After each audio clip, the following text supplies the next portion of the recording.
ముక్కోటి ఏకాదశి. ఈ ముక్కోటి ఏకాదశి ఎందువల్ల చేయాలి, ఎలా చేయాలి, ప్రతి మానవుడు చేయడం వల్ల ఫలితం ఏమిటి అనేది మనం ఈ వీడియోలో తెలుసుకుందాం. సాధారణంగా మనకి ప్రతి ఏకాదశి కూడా మనం వింటూ ఉంటామండి.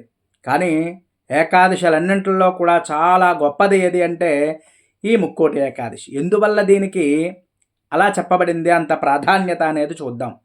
మనకి ఏకాదశులు మొత్తం 24 అండి.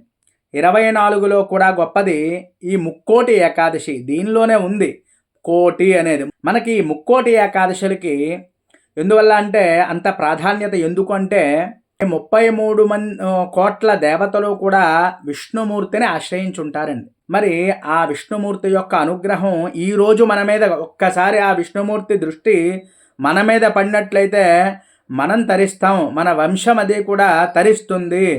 అంతేకాకుండా మన బిడ్డలందరూ కూడా చక్కగా ఉంటారు, మన వంశం అది కూడా రక్షింపబడుతుంది అని చెప్పి చెప్పబడుతోంది. మరి ఈ పుష్యశుద్ధ ఏకాదశ్యాం సర్వదేవాహ జనార్దనమాశ్రయంతి అని చెప్పి శాస్త్రం చెప్పబడుతోంది. ఈ ముక్కోటి ఏకాదశి రోజు అంటే పుష్యశుద్ధ ఏకాదశి అంటే ముక్కోటి ఏకాదశి. ముక్కోటి ఏకాదశి రోజు సాక్షాత్తు శ్రీమన్నారాయణుణ్ణి మరి దేవతలే ఆశ్రయించుంటున్నారు. ఈరోజు ఇంకో గొప్పతనం ఉందండి. ఏమిటంటే అండి, మనం ప్రతి రోజు వెళ్తూ ఉంటాం, ప్రతి ఏకాదశికి కూడా దేవాలయానికి వెళ్తూ ఉంటామండి. కానీ ఎప్పుడూ కూడా మనకు ఉత్తర ద్వార దర్శనం ఉండదు. సంవత్సరంలో ఒకరోజే ఉంటుంది. అది ఎప్పుడు అంటే అండి ఈ ముక్కోటి ఏకాదశికి. అందరూ గమనించండి, ఈరోజు మరి ఉత్తర ద్వార దర్శనం చేసుకుని విష్ణుమూర్తిని ఏ మానవుడైతే దర్శనం చేసుకుంటారో ఎన్నో జన్మల్లో చేసినటువంటి పాపాలన్నీ కూడా తొలగిపోయి వారు జీవితంలో చాలా అదృష్టవంతులుగా ఉంటారు అని చెప్పి చెప్పబడుతోంది. అటువంటి గొప్ప ఏకాదశి ఈ ముక్కోటి ఏకాదశి. మరి మనమే కాదండి, మన పిల్లల చేత కూడా ఈ వ్రతాన్ని చేయించండి. వీలైన వారు ఈ ఏకాదశి వ్రతాన్ని తప్పకుండా ఆచరించండి.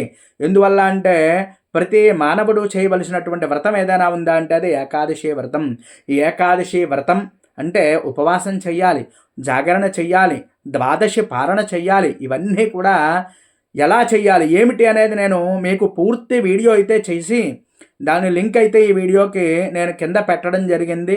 అందరూ తప్పకుండా ఆ యొక్క పూర్తి వీడియోను చూడండి. ఎందుకంటే ఆ విశిష్టత అంతా కూడా అందులో ఉంటుంది. ఏకాదశికి ఏమి చెయ్యాలి, చేయడం వల్ల ఫలితం ఏమిటి అనేది, పూర్వం ఎవరు చేశారు అనేటువంటి అన్నీ కూడా అందులో ఉంటాయి. గమనించండి. ఈ వీడియో మీకు నచ్చినట్లయితే లైక్ చేయండి, కామెంట్ చేయండి. ఇంకా ఎవరైనా మన ఛానల్ సబ్స్క్రైబ్ చేయకపోతే తప్పక సబ్స్క్రైబ్ చేయండి. హరి ఓం దత్సతు. స్వస్తి.